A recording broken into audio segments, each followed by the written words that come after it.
Become part of the change towards a regenerative future.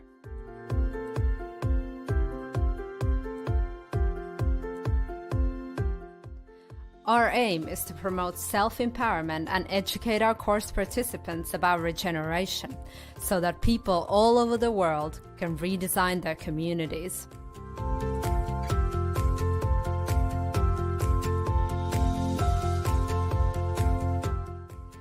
Look deeper inside our programs and courses to find your way within your community to transform the world.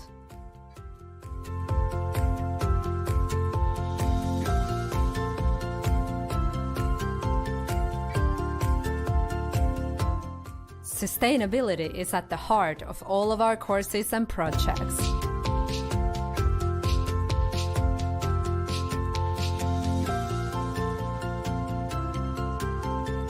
Sustainability design education is our mission. Join our programs, support us, and let's fly together.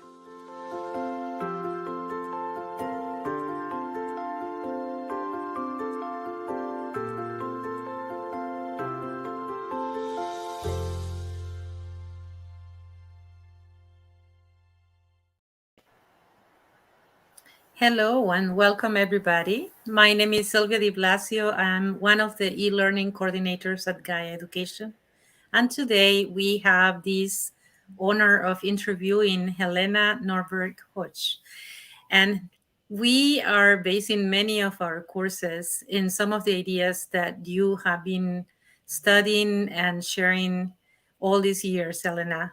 Whole systems approach, localization, the importance of localization for all the different dimensions, for resilience, for all the communities.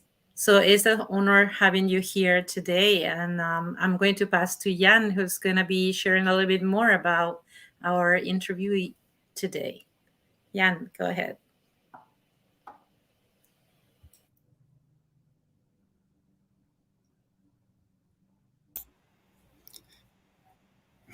Hello, everyone. I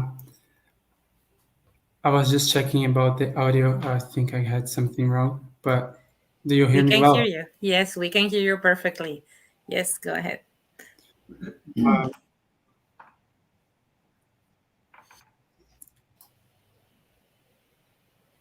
want me to go ahead? You have issues with the audio. No worries. Okay, I can go ahead. Jan, don't worry. Okay, so let's introduce Helena. So Helena Norberg-Hodge is a world STEAM expert and has spent decades working with local communities to implement sustainable and localized solutions. As a linguist, author, and filmmaker, Helena is the founder and director of the NGO Local Futures, a pioneer of the new economy movement. She is also the author of several books, including Ancient Futures, Learning from Ladakh. Her latest book is Local is Our Future, Steps to an Economics of Happiness. She has helped to initiate localization movements on every continent, particularly in South Korea and Japan, and co-founded both the International Forum of Globalization and the Global Eco-Village Network. Helena, anything you want to say to start us off? Go ahead. Well, maybe just add that we do have a new book that's come out that's called Life After Progress. And we also initiated World Localization Day. And we started something called the International Alliance for Localization. And that we have a very big global summit or gathering coming up in Bristol in the UK at the end of September. And I hope that people will look at our website for that. It's called Planet Local Summit. It's the time has come for this idea that the diametrically opposed system to the globalizing, competitive, resource-intensive, dominant economic path, the systemic alternative is to move towards localizing and that has structural implications for maintaining biodiversity, cultural diversity, restoring community, restoring the fabric of social cohesion, as well as our deep connection to nature. So I hope that people will be looking at our website, localfutures.org, and also think of coming to the summit at the end of September this year. Thanks, Helena. I'm back. Thanks for holding up. Okay. So the first question is that we find that you had such an amazing journey so far advocating for a more sustainable world in the past years. And we had near a month ago Vandana Shiva with us, which is another inspiring change maker. And I just want to start by acknowledging all your work and how big of an inspiration for my generation your work is. And to begin with, I think I would like to know what's alive for you in this moment, like considering that as time passes, the change in mainstream systems is more and more needed, and we feel the urge. So, like, I'm just curious to know what's alive for you. Well, what's alive for me is that from the 80s, late 80s onwards, until about 10 years ago, there was very little understanding of what the globalizing economic path meant. It was an invisible path that wasn't being made visible for people. And so it was very hard to get this message out. But in the last 10 years, there's an acceleration of awareness, interest, and particularly in the last couple of years. So I'm feeling hopeful that in the next few years that we will really see a massive wake up that will be primarily, and well, let's say the most important thing that can happen is that we, all of us who are working to try to support a more sustainable and more ecological path, that we realize we must talk about human well-being, because the thing that's happening is that for the last 30, 40 years, the middle classes, everybody, but even the middle classes and even richer people are getting poorer because of crazy economic policies that are making fewer and fewer people richer. And I believe that this message that we are talking about human well-being, we're talking about meaningful, sustainable livelihoods for you. We're not talking about the earth as some separate thing we need to look after. We are saying very clearly both the human and the ecological are completely linked. And they are linked in the way we need to live.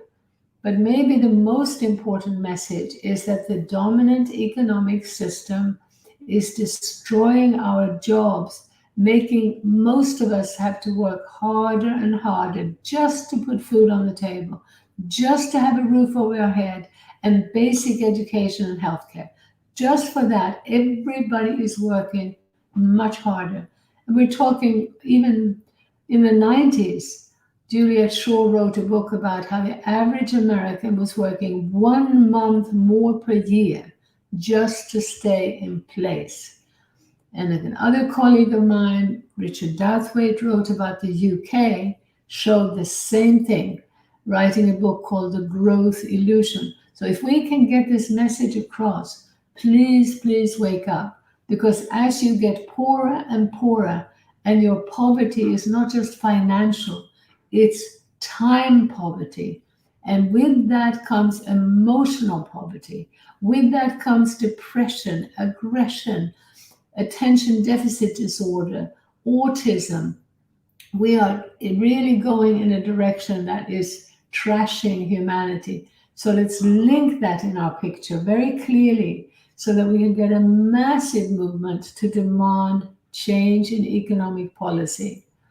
While we do that, we also need to continue with the eco-village work, with the localization work, where we start reweaving the fabric of community, reweaving our connection to nature. Because every step that people take in that direction will bring greater health and happiness. And we can start that journey right now, but I want it to be accompanied by an educational message that includes that very important side of the equation, the human side of it. Thank you, Helena. I think that's super important. That's what we do in Gaia Education. We try, to bring this awareness and to also provide the tools and resources for people to find their way, to relocalize. And I say relocalize because we were local, before all this happened. And I want to highlight something that maybe represents, the challenge for many of us. I am from a big city, Buenos Aires. And every time, I don't live in Buenos Aires right now, I live in Canada, but every time I go to Buenos Aires, I see that huge city, the mega city. And I imagine that this is happening with so many people who live in cities or close to very big cities. And all my foundations in permaculture, in resilience, and everything crumbles. And I get completely paralyzed. I say, how we're going to do this? Because it becomes, it looks so challenging and so massive. And I also see all these different trends. I mean, some of them are actually being created by globalization and capitalism, like displacement of people. So when we are talking about localization, one of the things that we want is for people to feel that they belong to the land, that they are connected to the land, that they share something. But at the same time, we have this challenge of massive, displacement. Sometimes it's involuntary. So people displaced and, being displaced by wars or hunger or, political or financial things. So when they come, they not just come traumatized, but there's all these other things that are happening. So in your experience, and because you have been working with different cultures, what are the things, from tiny things to big things that we can do to help that and to find the hope when we feel that it's too much? Well, again, really, even in the city, people, once they get it about the fundamental need to reconnect to others and to nature, people are finding ways in the cities. Many of the local food initiatives have been started by people in cities who have understood the need to reconnect with the farms in their region, to put an end to the madness of what our governments are doing in supporting global trade and global corporations. They are supporting, with our taxes, a system that makes food from thousands of miles away cheaper than local food. That food is generally also processed, toxic, with trans fats. It's a disaster for the land, it's a disaster for our health. So focusing on shifting the food economy is one of the most important things we can do. And there are many very important initiatives that link city dwellers with the region around the city, and sometimes turning toxic industrial lands into productive, healthy, organic, diversified small farms. That's one of the most important things that you could join, or more importantly, help to start a new project in the city, wherever you are.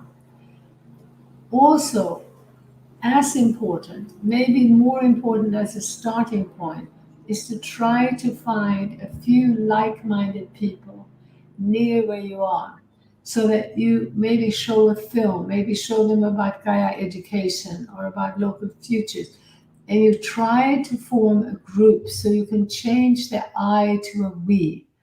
So by showing a film afterwards, see, are some of you interested in joining a group for us to meet regularly? and to discuss this bigger picture issue. What we are inviting people to is basically an agenda that can make them happier and healthier while solving the world's problems from a systemic, strategic perspective with full awareness of the big picture of what government and big business are doing that is disastrous. But once you have the big picture and you're aware of all the evidence around the world of how human beings have not forgotten who we are, they haven't forgotten how we evolved. Who we are is what we did for most of our time on this planet, and we're talking about 90%, more than 90%. We evolved in intergenerational community, closely connected to the plants, to the animals, to life.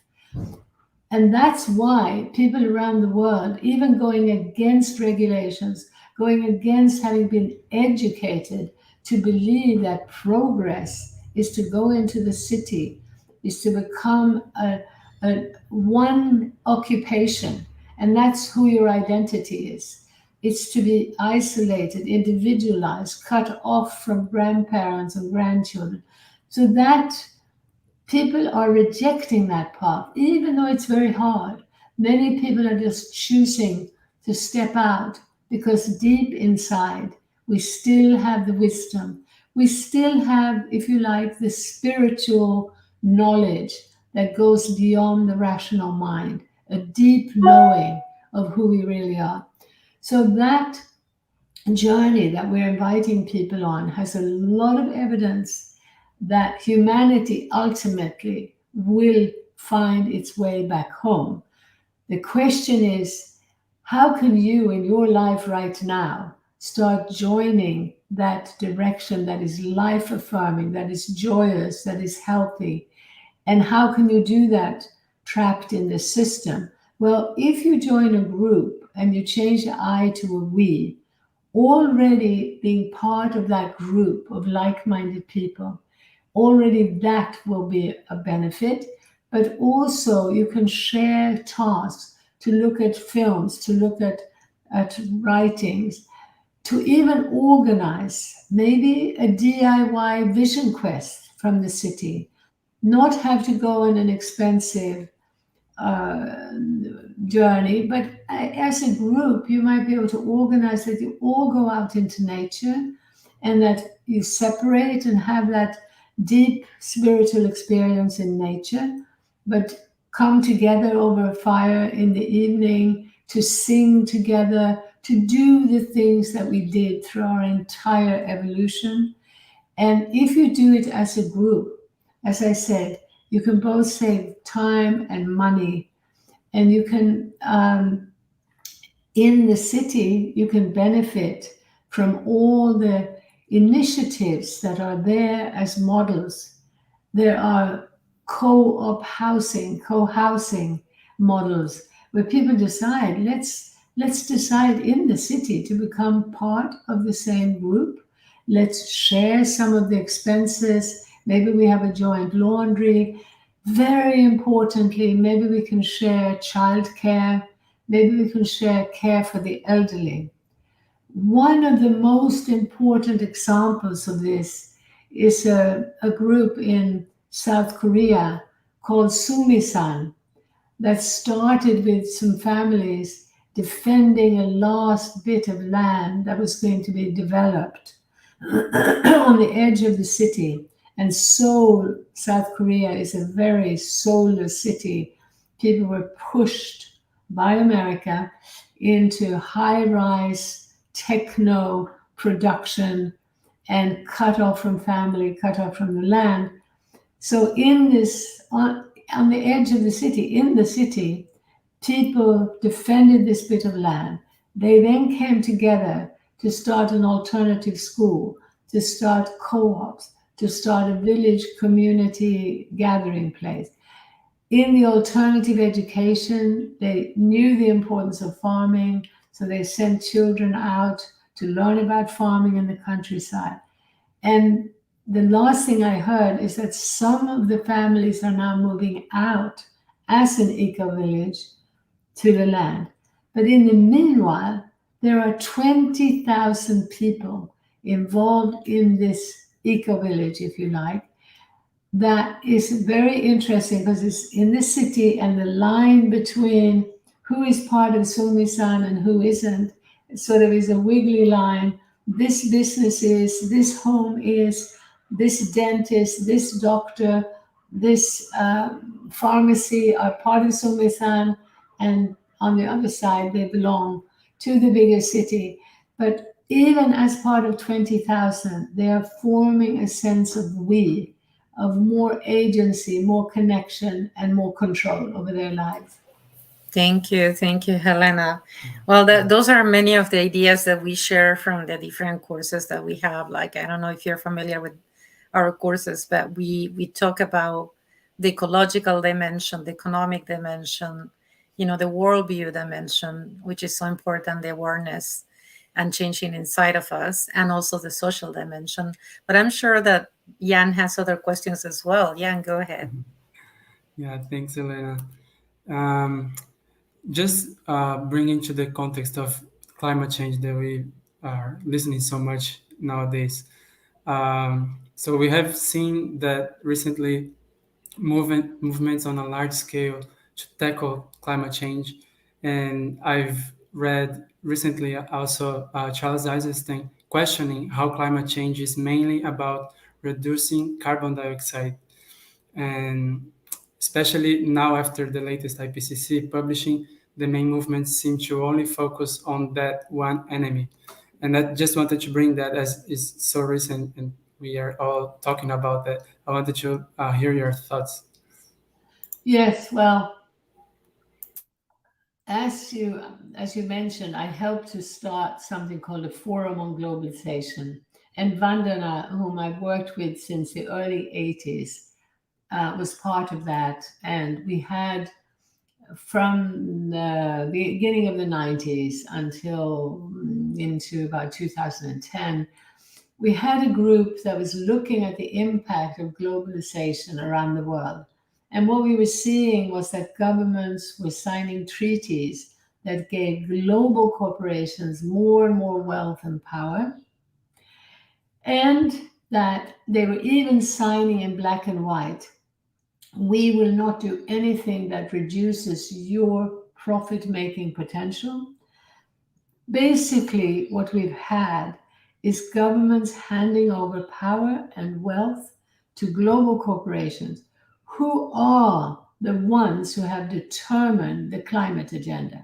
So global corporations became aware of the threat of climate change, and when they sit down and think about it, what they've come up with is an agenda that makes them richer and actually doesn't deal with the fact that the global trade regime is the biggest cause, not only of climate change, but of ecocide.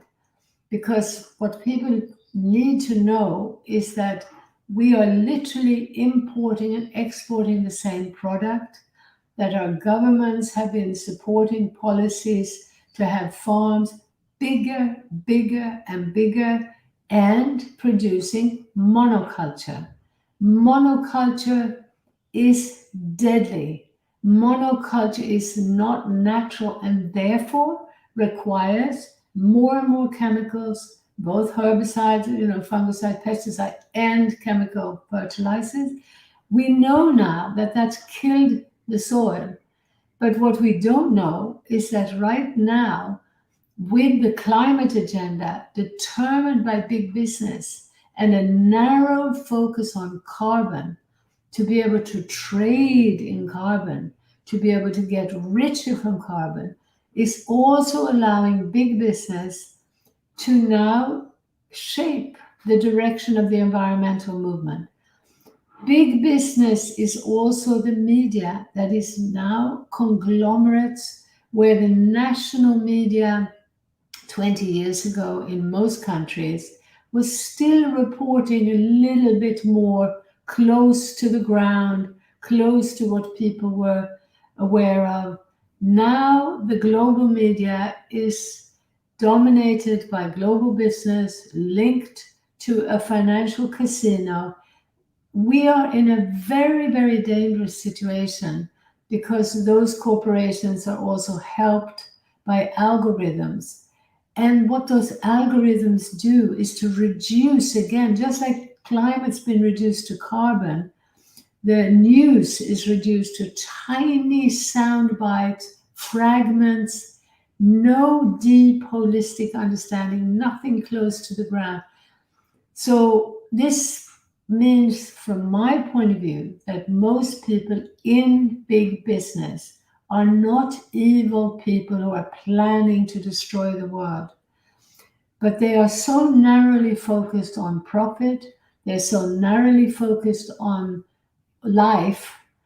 And by the way, I hope some of you will be interested in following people like Ian McGilchrist about left brain and right brain, because the dominant global path has taken us in a direction where all of us have had the left brain overtrained in our education and in the dominant social pressures towards reducing the power and the influence of the right side of the brain. Is very, very dangerous.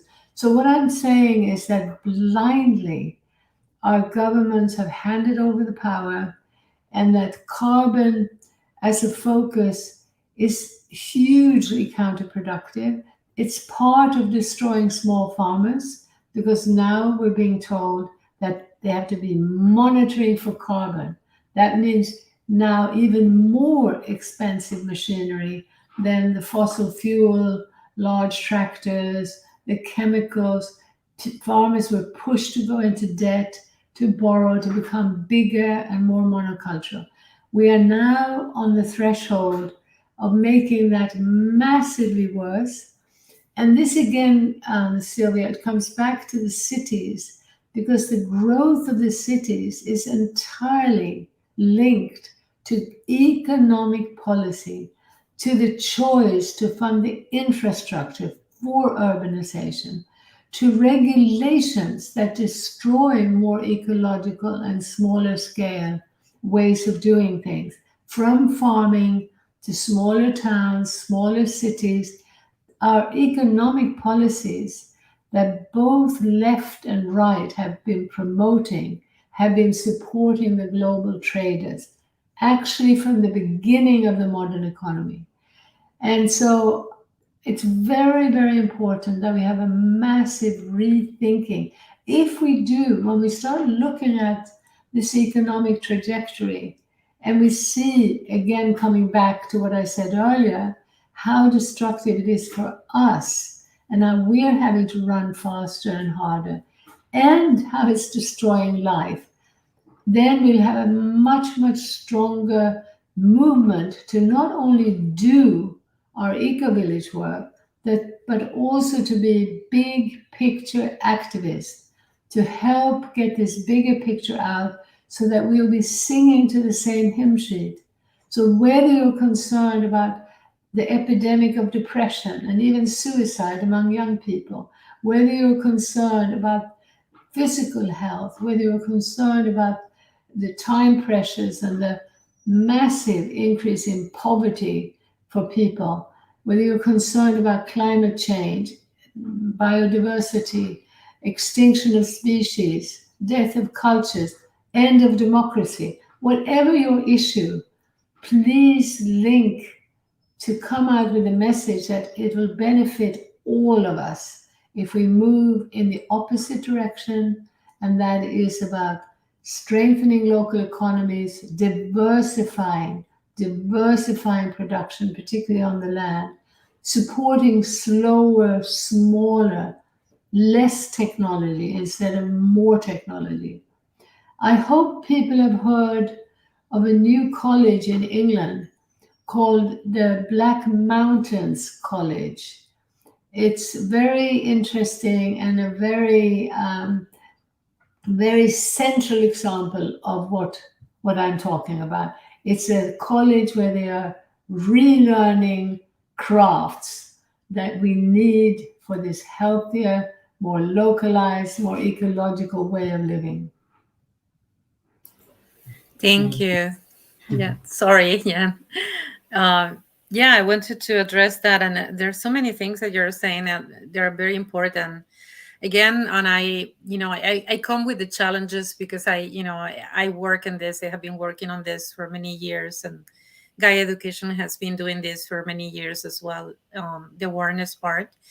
But the reason I bring the challenges is because if we don't know the challenges, we don't know how to respond to the things that are complex either. And I am a big advocate for not necessarily abandoning the cities. What I see is a migration out of the cities from those who can. So it's a matter of privilege sometimes, moving outside of the city or even going to an eco village for some people is a matter of being able to, having either the resources or the health or the youth or, so many other things. And the people who are left behind to deal with, what they had to deal. And so it's not necessarily a good solution. And that brings me to one of the points that you mentioned about the export and import that is so, is so linked with globalization and all these trades, treaties that you have been mentioning that are even more powerful than governments. And is something that goes with, when people don't have a lot of money, and also it is a matter of awareness, but it's a matter also about money. And they live in cities, so the alternatives are close to what they have there. And also the localization, and I'm saying this because I was working with immigrants and refugees until recently, and the efforts to create, a sense of belonging actually is linked to providing them with the foods and the things that are familiar to them, which is one of the things that we know that are important for people. If I'm from somewhere else, I want to drink or eat things that remind me of my roots. But that is so much linked to globalization and export and import. So how would you tackle that? Like, it's a very delicate thing. We want to make sure that people are safe and healthy and integrated. And at the same time, we have this massive issue with importing and exporting things. We also want to make sure that people are feeling that they belong and that we want equality. But at the same time, people cannot afford some things. For example, we talk about buying in local small business to support them. But the reality for many people is that the local market, the local business are more expensive than what they find in a Walmart, for example. Yeah. So how do we address that? Where would you suggest to start? Well, for one thing, I would start by not going around and saying to people that you should pay more for your food and you should feel guilty if you don't. If you care about nature, you should only be buying organic, even if it's more expensive. No, what we are saying and have been saying for a very long time, again, part of the big picture is to understand that our taxes are subsidizing food from far away. It is artificially cheaper than local food. In a natural economy that reflected the truth of how many resources have gone in, how many transport miles, what did that fossil fuel actually cost? In that economy, local food would always be cheaper than food from tens of thousands of miles away. So part again of why the education is so important. Now, in the local area, as you start joining a movement to localize, you will also find examples where people who can afford to do so are helping to pool some money to start projects like CSAs or farmers markets. In those systems, the farmer gets paid far more And by the way, the farmer is a very important figure in our economy. Just reversing the way that farmers have been seen as backward and stupid, and honoring them to do the most important thing we do as human beings is how we raise our food. It's the only thing that everybody needs every day. And by the way, I do want to also mention that the other, even more important thing is how we raise our children. And that, again, that mothering, that parenting has been made into shadow work, not valued. So let's understand that what we're talking about in this systemic shift is we're reversing that. We're putting farming at the center. We're putting parenting and caring for our children and for our elders at the center. So what's happening in those systems, when you create a system, and please don't just talk about regeneration, partly because big business loves it, Nestle and Kellogg's and so on are using that word. When we start create more localized community, human scale structures, what's happening is that people who can afford it are putting some money in to start those projects. And in many cases, they then subsidize so that people who have less money can afford to buy. In some cases, they've managed to lobby local and state government so that in the United States, there have been food stamps for poor people where if they bought at the farmer's market, they got double the value of the money. Double the value of the money in the farmer's market instead of going to the supermarket. So if we had, as I say, a healthy economy, if we managed to change the government subsidies and regulations, we'd be seeing a completely different world. Another aspect to this is that many of these projects are focusing on growing the foods that refugees enjoy. And some of the best projects involve the refugee populations themselves to be involved in the actual growing of the food. And while we're talking about that, I just want to add that I love also the projects where prisoners are being enabled to learn how to grow food. And there are, there is let me say a bit more about this, because what I'm seeing is that there is this big awakening to the need to connect to nature. And there's also this huge practical need for local food. When you combine the two, what I'm seeing is that you're also engaging people in something that is ongoing, that is a deep engagement. If you plant some trees, it's a sort of one-time project. But if you get, everybody from children to the aged, to prisoners, to refugees, to even torture victims, traumatized people, engaged as a community group in that growing and harvesting of food, and then sharing, cooking, and celebrating together, you've created a microcosm of many of the foundations of a more localized future. And we have so much evidence of the healing in people and the healing of the ecosystem at the same time. So remember, key elements of the engagement with the land are diversification. So we want to support smaller, more diversified farms. In a way, we could say that monoculture for export is the enemy.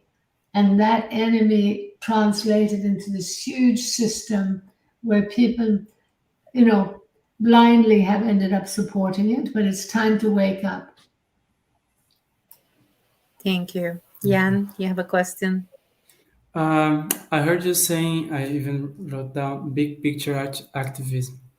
And I also heard on another speech that you mentioned international collaboration in opposition to globalization. So I'm just curious to learn a little bit more about that, if you could share. Yeah, thank you. Well, yes, very important is to understand that localization is not just about acting local. First of all, what is local? Local is a relative term, and that's what we're saying, in contrast to this globalizing path that's based on monoculture, imposing monoculture, which goes against life itself. We're having an imposition on ecosystems of monoculture, whether huge monocultural forest plantations or in farming. We're having a human monoculture, completely unnatural, imposed across the world.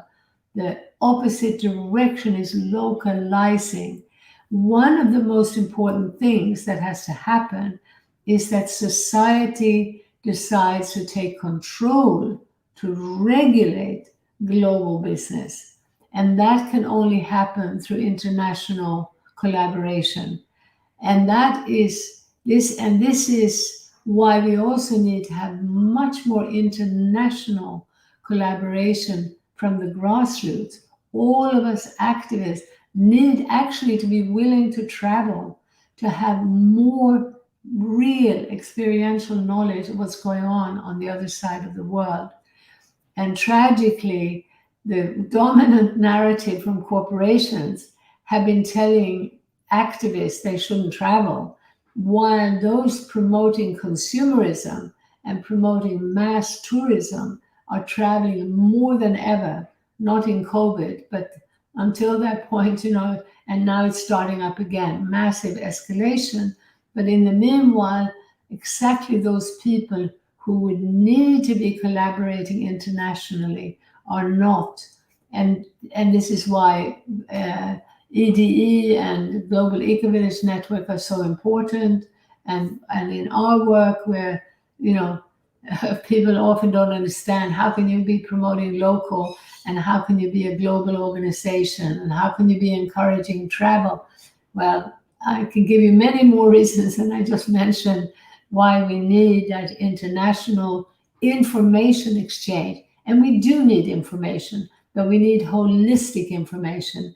We're being told also we don't need information, that we need information about what's actually going on. And we need to get it from reliable sources that are on the ground and that recognize the basic ecological principles. So now I actually forgot what your question was. I went off on a rant. What was your question again?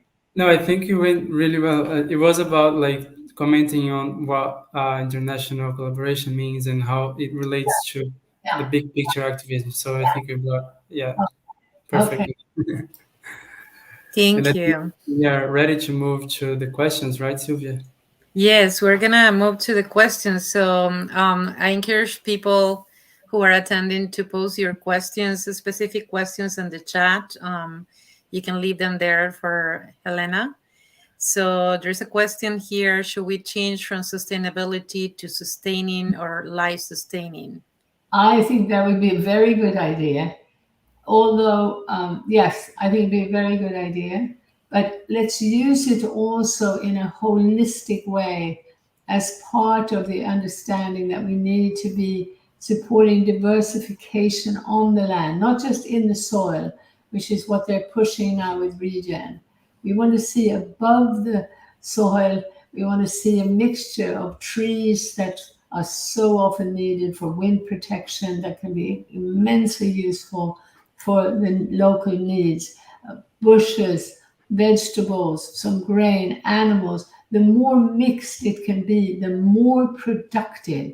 Monoculture can never compete with that diversity, but we've been brainwashed into believing that on a crowded planet, we need bigger and bigger, and that we are too many people to go back to the land. We actually need more people on the land. And we're not talking about dispersed, one person per acre, but we're talking about people engaged on the land to pick the vegetables and the fruits when they are ripe, to use their eyes, to have more eyes per acre, to use that more gentle and intelligent way of interacting with the plants and the animals. So it's a remarkable thing to realize that on this crowded planet, we need lots of people to replace and do over what blind machinery has already done. But remember, we've got to really warn about the acceleration now through AI to speed up the blind machinery to take over from humans. And it sounds very big, it sounds impossible. Let's get on with the work of doing what we know is right, but let's also try to mobilize people by warning them about the big system. Yeah, thank you. Yeah, thank you for that. I remember, I think it was Thomas Berry who said, whatever works to keep life or to sustain life, is good. Whatever goes against it is bad. So it's a very, very simple philosophy, sustaining life. And we're approaching to the end, but we have some questions here. Yeah. There is somebody asking whether a collapse of the economic system will be needed or will bring this. I worry that the last thing to collapse might be the economic system. We actually made a short film a long time ago saying, please wake up to understanding the basic principles of the economic system. The sort of trade that's going on in the financial casino would not be allowed if people understood what it meant. Every day, people who have no idea of whose lives they're affecting, who have no idea of their impact on ecosystems, are gambling and affecting the price of our food, our water, our democracy. So we should be really looking to get out the word about regulating and slowing down that overheated casino. That's such an obvious solution. And governments tell us, no, they're too big to fail. It's only because they're blindly in bed with them. We who understand life and understand that life is the real economy, we need to be talking about that. Thank you. I found a question, Sylvia. Mm-hmm. Juan Sebastian, he's asking about food hubs. Do you think it's a transformative, innovative solution for creating regenerative food systems? That's the question. Well, again, regenerative local. Let's put life-sustaining, diversified local food system. But I'm not quite sure how those food hubs are being defined. Mm. But there are, I think, so there's certainly places that we might call local food hubs that are definitely part of the solution. I'm not quite sure now. What I'm worried about is that there are lots of initiatives that sound very good, like making use of food waste, which of course we should do, but we should be aware that is not a systemic solution. That's dealing with all the transport, the plastic. It's not dealing with that. Instead, out of the supermarket, the food that comes that's wasted, making use of it. It's okay, but it's really actually not what I think we should waste our time on. We really need to be looking at growing more food in the region. We've got to decentralize food production away from giant monocultures. It's not just Amazon being cut down for grain to feed animals. It's also grain to feed people. So also be aware that vegetarianism or veganism is not necessarily the answer to the eco-destruction. The answer to the eco-destruction has to do with diversification and actually having some animals as part of that cycle increases productivity, heals the soil and the water cycles, so that it's the animal effluent, when it's concentrated into these hideous, cruel, toxic factories, is poison. And of course, it's absolutely immoral to treat animals in that way. But I really hope people will look at the bigger picture and the need for diversification. And I completely respect people who don't want to eat meat because they don't want to be part of killing animals. I myself was like that for many years. So I think it's really, yeah, again, remember diversity as the key. And I hope the food hubs you're talking about are encouraging that. Well, thank you so much, Helena, and thank you everybody for attending. There's a lot of work ahead, a lot of things that we need to do, but both at the individual and the collective levels. And I hope that all take this wisdom, this awareness, and bring to your friends, your families, your communities, and continue this because it's worth. Thank you, Helena. Also say though that when I talk about all the elements of the big system, it sounds like we have to do lots of things. And that was what I thought until someone told me about the trade treaties. Before that, I thought, oh, there's a big system, it's everywhere, and it's destroying this, destroying that, destroying everything. So we have to deal with this and this and this and that.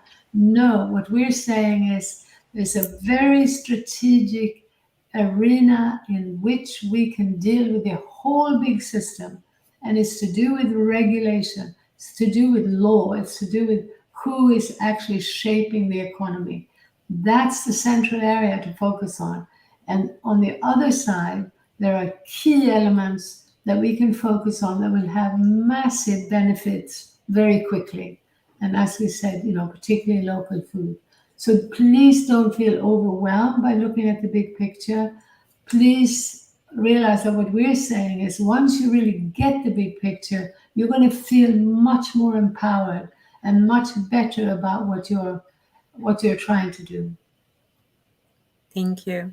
Thank you. Thank you, Lena. Thank you so much. Yeah, and there are many people commenting that they feel grateful, and yeah, thank you so much. Thank you. Thank you. Bye-bye. Bye, everybody.